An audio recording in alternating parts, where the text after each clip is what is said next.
Welcome back. The Kaduna State government has secured a loan of $141 million from the Islamic Development Bank, the IDB. The loan, according to the state government, will be used to provide critical infrastructure in health, education and water resources. Of this amount, $81 million has been set aside for construction of main lines and services at the Zaria Water Supply Project. $43.13 million is earmarked for the provision of modern equipment at the Specialist Hospital at Millennium City in Kaduna. The state's governor, Mokhtar Yaro, has promised that more will be done to uplift the state's other socio-economic sectors. Meanwhile, losses suffered by cottage industries in previous natural disasters like floods may have informed the establishment of the Delta State Microcredit Insurance Scheme. Described as the first of its kind in the country by Governor Emmanuel Udwahan, the scheme has been formally inaugurated in Asaba, the state capital.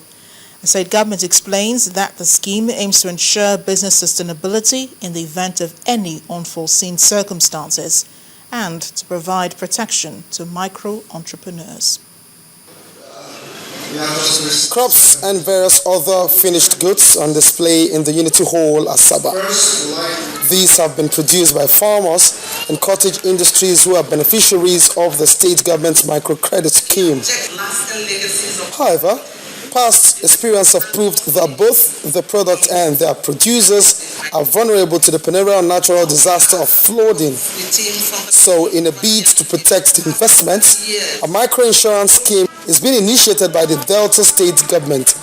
The greatest challenge for rural and urban poor entrepreneurs has been how to continue the business in the event of an act of force majeure, such as crop failure, permanent disability, natural disasters, accident.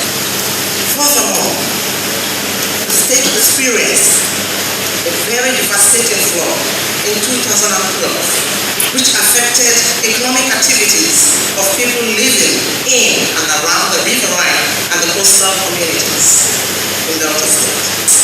We decided to perfect and implement the microinsurance scheme. Beneficiaries of the state's microcredit turned up in their numbers to be enlightened on the benefits of the insurance scheme.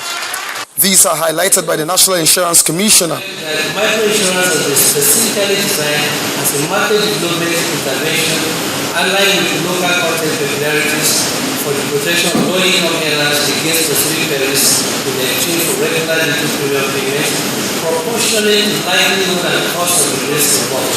The premiums involved are very, very small, they are affordable. Now, how safe or reliable is this kind of insurance? The National Insurance Commission has adopted zero tolerance for non-settlement of claims or delayed payments of genuine claims. We have put in place compliant resolution mechanism and we shall not hesitate to cancel the license of any operator found wanting and the possibility of criminal prosecution for economic sabotage thereafter. According to Governor Udwaha, this is a pilot scheme for which the state government will initially bear the cost. At a certain point, the states we are being responsible for the premium for these businesses. It's just for the beneficiaries who have a buy-in of the scheme. We may not pay forever. Bottom line is that farmers and owners of cottage industry in Delta State have some form of assurance that their labor will not be in vain.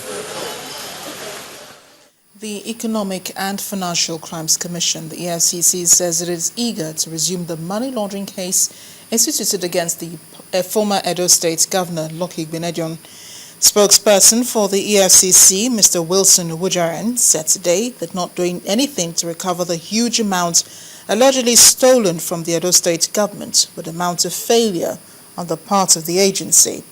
This is coming just as online reports allege that the former governor lost about 3.3 billion naira to Venezuelan fraudsters. The EFCC spokesperson says the Court of Appeal in Benin on April 9, 2014 ruled that a retrial of the former governor be commenced over a fresh 66-count charge of money laundering and financial impropriety brought against him by the EFCC. Back in 2008, a federal high court in Enugu sentenced Mr. Igbinedion to 6 months in prison with the option of a 3.5 million naira fine over embezzlement of state funds. Now to the arts. In the wake of the security challenges facing the nation, artists are trying to preach peace through their performances. At the National Theatre in Lagos, the National Troupe put up a colourful musical show aimed at promoting love and unity in the country. In Art Review tonight, we review the show, which relieves evergreen tunes by popular artists.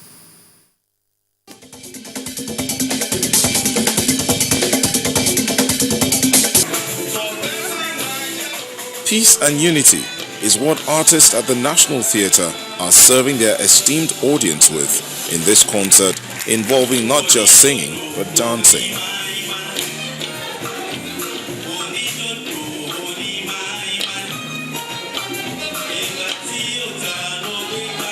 The performers are mostly adorned in colorful costumes that show their ethnic groups.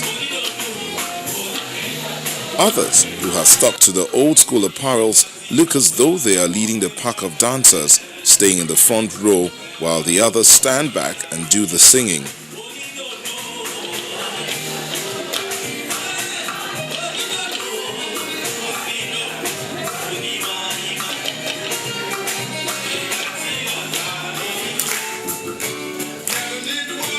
Tunes such as Onyeka Onwenu's One Love were performed.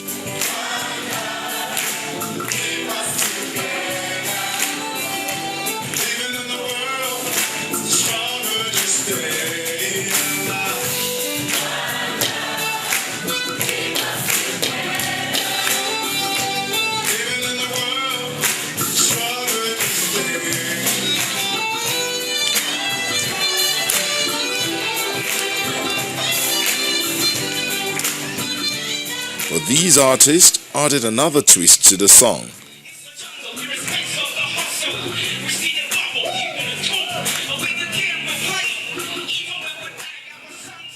One after the other, they step out to rap in their indigenous languages, giving some flavor to an already popular tune.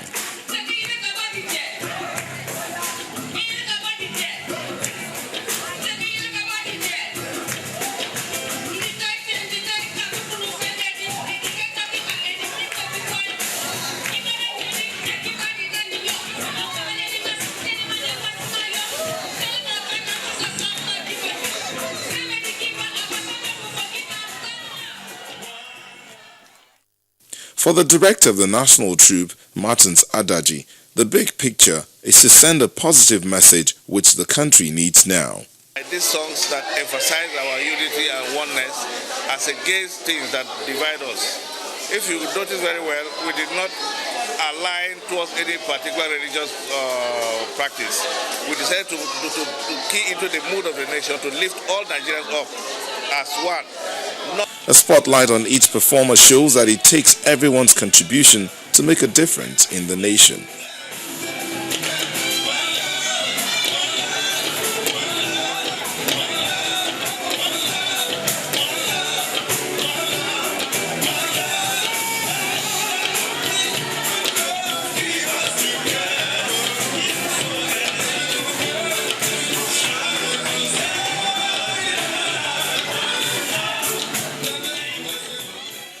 This is certainly apt as performers and audience become one, leaving only the instrumentalists on stage to enjoy this unifying moment.